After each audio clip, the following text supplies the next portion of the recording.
এজন্য আপনি আজকে আপনার এরিয়াতে ক্ষমতা দেখান, আগে এরিয়াটা ঠিক করেন, আগে বাংলাদেশকে ঠিক করেন, বাংলাদেশে মুজাহিদ তৈরি করেন, তারপরে আপনি অন্য রাষ্ট্রের দিকে তাকাবেন।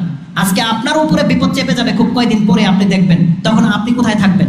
এই জন্য আমাদের বাংলার মুসলিমদের উচিত আমাদেরকে এতটা যোগ্যতা সম্পূর্ণ হতে হবে যাতে আমরা ডাকলে যেন আল্লাহ আমাদের ডাকে শুনে, আমাদের উপরে বিপদ এলে যেন আল্লাহর পক্ষ থেকে সাহায্য আসে, আমাদেরকে এমনটা হতে হবে। আর এটা দুই একজন হুজুর দিয়ে হবে না, এটা আমাদের প্রত্যেকটা ব্যক্তিকে লাগবে, প্রত্যেকটা ব্যক্তিকে লাগবে, নাগরিকের প্রত্যেকটা ব্যক্তিকে লাগবে।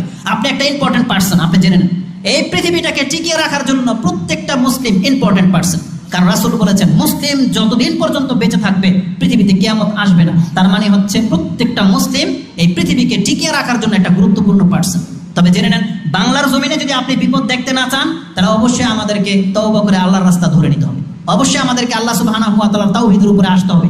আপনি আপনার মন থেকে পুতুল পূজা সরান, এই মহিলা পূজা সরান, মন থেকে সরান।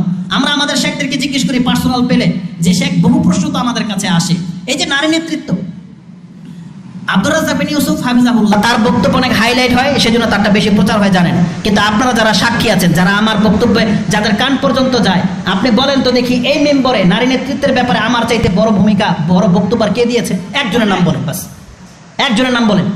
কোন শেখ আছে যে মেম্বারের মধ্যে দাঁড়িয়ে মহিলা নেতৃত্ব জায়েজ নাই, আইবি, শিয়া, এই কথাগুলো আমার চাইতে বেশি কে বলেছে বলেন?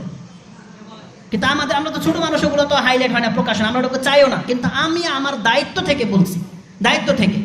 তো আমাদের শেখদেরকে জিজ্ঞেস করেছি যে এই যে নারী নেতৃত্ব আছে, তা আমাদেরকে আল্লাহর কাছে জবাব দিতে হবে না? তখন শেখদের অ্যান্সার কি জানেন? দুইজনের নাম বললাম না আমি। তারা বলেছেন, আমরা আল্লাহর কাছে হয়তো এতটাই বলবো যে আল্লাহ আমাদের এই জাতি মহিলাকে পছন্দ করেছে, আমাদের এই জাতি পছন্দ করে। আমরা কোনোদিন বলি না যে মহিলাকে ভোট দাও, মহিলাকে নেত্রী বানাও, কিন্তু আমাদের এই জাতি এই মহিলাকে পছন্দ করেছে। তখন দেখলাম যে হ্যাঁ, যদি কথাটা ওই রকমই গ্রহণযোগ্য হয়ে যায়, যেমন নূহ আলাইহিস সালাম তিনি বলেছিলেন, ইন্নী দাউতু কওমি লাইলা ওয়া নাহারা ফালাম ইয়াজিদহুম দুআই ইল্লা ফিরারা। নূহ আলাইহিস সালাম বলেছিলেন, আল্লাহ আমার জাতিকে রাত দিন আমরা কোরআন হাদিসের দিকে ডেকেছি, তারা কথা তো শুনেই নাই, আর উল্টা পথ ধরেছে। আজকে আমাদের বাংলার জমিনের মানুষের চরিত্র হয়ে গেছে এমন, সালাফি আলেমরা তাদেরকে যে কোনো মাসলা দিয়ে ডাকুক না কেন, তারা বিভিন্ন খোরাফতের দিকেই ঝোঁকে।